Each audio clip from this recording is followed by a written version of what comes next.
So, the era of the EV, or electric vehicle, is coming. And many brands don't want to be left behind. Well, Ford, the brand responsible for the atrocity that was the Mustang Mach-E, has kind of been going against the current recently, which I found a little bit surprising, and I'll tell you why in this video.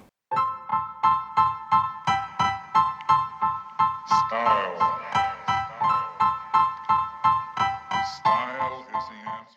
With the launch of the new S650 Mustang, Ford has done a couple of things. One, they have gained my forgiveness. And two, they have launched quite possibly what is the last production muscle car ever to be made with a V8. So, in today's video, we are going to look at the good, the bad, and the ugly of this new S650 Mustang. So, let's start with the good. There is quite a bit of good with this new Mustang. One of the best things about it is this V8 that they kind of are carrying over from the last gen Mustang, but hey, if it ain't broke, don't fix it, right? Now, as of making this video, we do not have power specs. We will probably be seeing a 20 to 50 horsepower bump from the last gen Mustang, which is great because it will make the car a whole lot more fun to drive around. The new Mustang will also receive a 2.3 liter 4-cylinder turbo engine. This engine would be great for people who care about the environment but also want to drive fun cars, because 300 horsepower is definitely enough to have fun in. And with the 2.3 turbo, the car is much more efficient than the gas-guzzling V8. Now, the Coyote engine will be mated with one of two possible transmission options. You can select it from the factory, don't worry. One of them is a 6-speed manual. Let's go, thank the Lord, that is exactly how it was supposed to be made. The second transmission option was a 10-speed automatic. It's quite similar to the one that they had last gen, but that's okay because it was a really good transmission. Now, not to sour the mood, but let's get to the bad of this new car.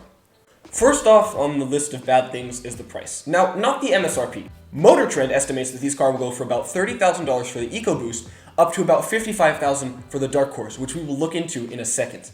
But the thing is, that's just MSRP, right? Nobody's gonna end up paying that, especially with today's financial situation.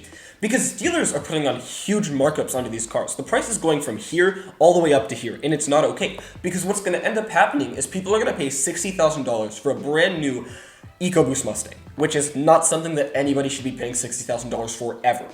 And then the people who want the cool Mustangs, like with the Coyote, which has only a small increase in power from last gen, most supposedly, or the Dark Horse, they're not going to be able to get those for anywhere under $110K, which is going to suck. Now, one other bad thing about this car, and by no means it's not the worst, but it's the looks. Now, the car looks fine. But that's just it. It doesn't look great. It's supposed to be a Mustang, which is supposed to be an aggressive and awesome looking car. But especially looking at the rear quarter panel, it just looks like a 2010s Camaro. Like, do you guys know what I mean? Like, do you see that bump right there? It totally looks like a 2010s Camaro.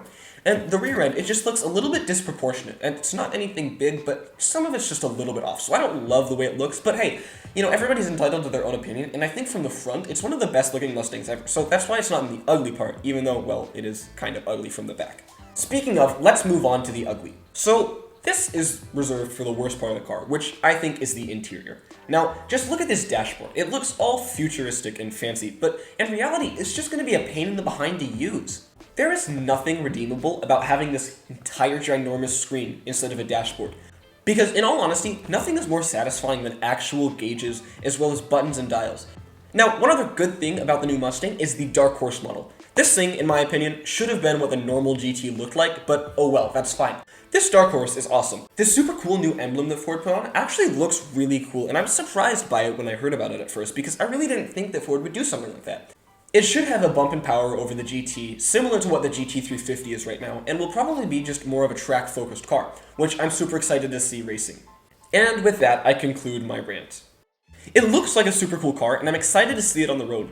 To be honest, this will probably be the last V8 muscle car that we will ever see released brand new, so we should be grateful for what we have when we have it. Anyway, thank you guys so much for watching. If you like cars and racing, please subscribe. This is the perfect channel for you. I try and do one on motorsports and one on cars each week. Sometimes I'll put out a third or fourth video a week, but it really depends on how much time I have. If you guys want to learn about the Prius GT car that beats Ferraris, Lamborghinis, and Porsches, then take a look at my last video where we talk about the Prius that Toyota made to beat these cars, which is the last car that you'd expect to go win races like that. Anyway, thank you guys one final time for watching, and as always, have a good day. Love you guys, catch you next time.